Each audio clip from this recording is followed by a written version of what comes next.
I think you can actually attack it though. Destructible. It is destructible, so they already have the coding necessary to make some of these things happen, I suppose.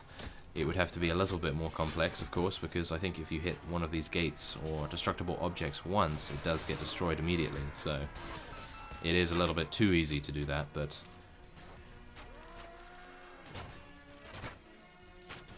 I think you know what I'm talking about.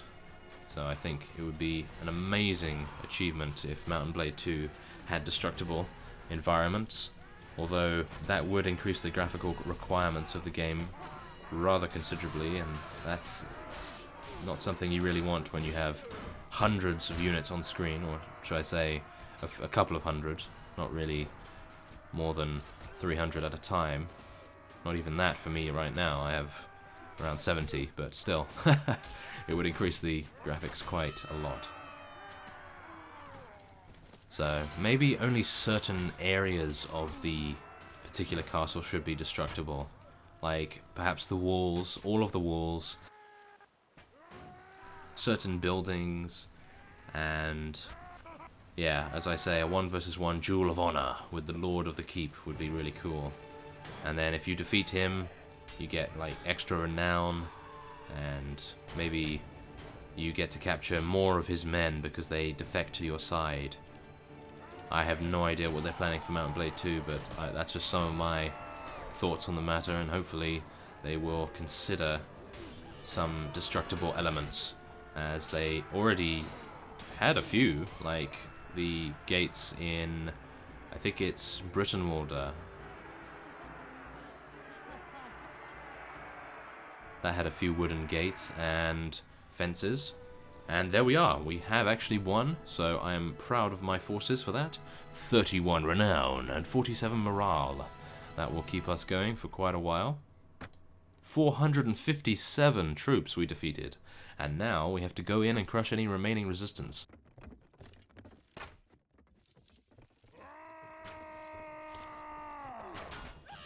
Now instead of this, it could be the 1 versus 1 duel with the Lord, and I just think that would be really, really immersive and fun, you know? You could have like a ring of your troops and a ring of his troops all surrounding you, and making sure that everything goes by the book. And yeah, I just think that'd be cool. And even then, because Mount & Blade is all about choices, you would have the choice whether to betray the actual Lord in question and order your troops to attack immediately as soon as the 1 versus 1 duel began, and then you would perhaps lose honor or perhaps lose reputation with that Lord or anything like that. I think that would be really cool. And then of course you could also turn the tables the other way and say that if the Lord is a particularly sneaky one or underhanded one, he could do the same to you. So you're thinking, oh, no problem, I'll just go in and 1 versus 1 duel him, and as soon as you start, he sets his units on you. I don't know. There could be so many different scenarios that may occur, and I just think coming up with those is the key for the Tale Worlds team. I'm sure they'll do an amazing job, whatever they come up with, considering they already came up with Mount & Blade and Mount & Blade Warband, and they are amazing games. So yeah, those are my thoughts anyway, so thank you for listening. Okay, so let's see here, we've got to change the Ravenstern mounted units into archers, because that is just annoying as hell to have them go up the ladder while shooting a bow. Now let's see where they are actually, because I am not entirely sure. Okay, so take a look out here for Ravenstern mounted something.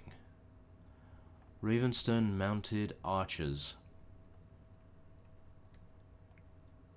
Aha, there we are. Ravenstern mounted rangers. They're not cavalry, they are going to be archers. There we are. Yeah, that's the way to go. Okay. Yes, very nice. I don't have any more space to take any more people, so there we are. Now I'm just going to take a lot of this because I do have an amazing amount of space, even though these aren't really worth it. And there we go. We freed Lord Kasim, and I am going to give this to Boadis. There we are. She's increased now. Julia doesn't go down when I give things to Boadis, which is rather interesting. You would think, because they are both female, they might have a problem with each other, but no. As I believe when they were in my party, they had a bit of a tiff with each other, so I was rather surprised that she didn't go down. Oh well. So, I think what I might do now is end this session off here, and whoa, that is rather interesting. Oh my. They are offering peace to the Kingdom of Sine Magni. Do you think I should take this, or do you think I should make them suffer even further?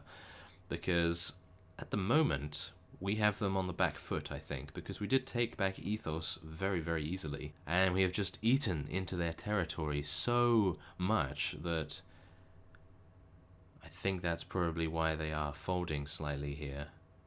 I don't want to offer peace because then I have to give my prisoners back, right?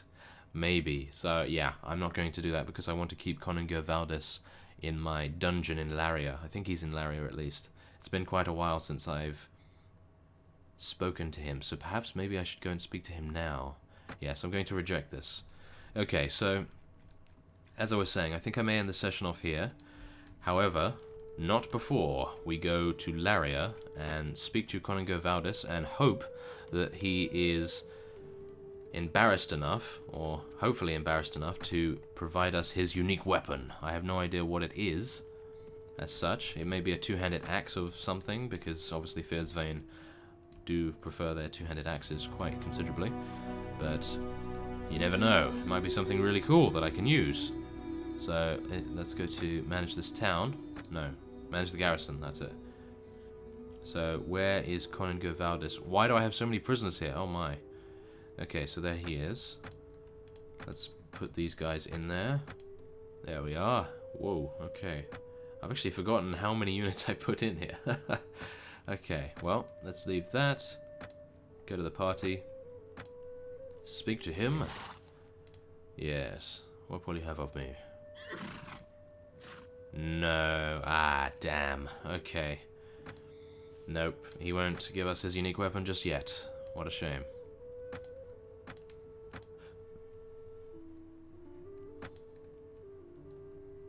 Okay. Well, I think I'll go to the marketplace anyway. And yes, Laria, you always come through for me. Thank you so much. That is great. A lot of food there. And now we're just going to sell all of this. There we go. Anything else? No. That's great. Now,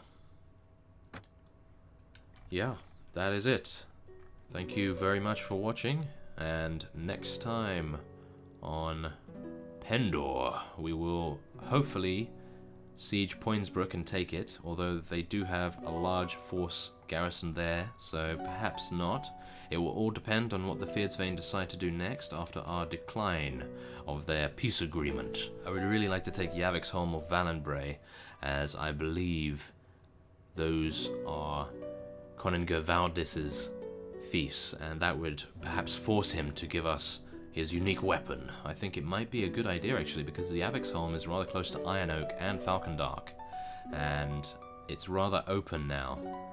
There are no castles near, apart from Anson Lodge I suppose and Windholm, but still, it's something to think on. Okay, I will see you next time.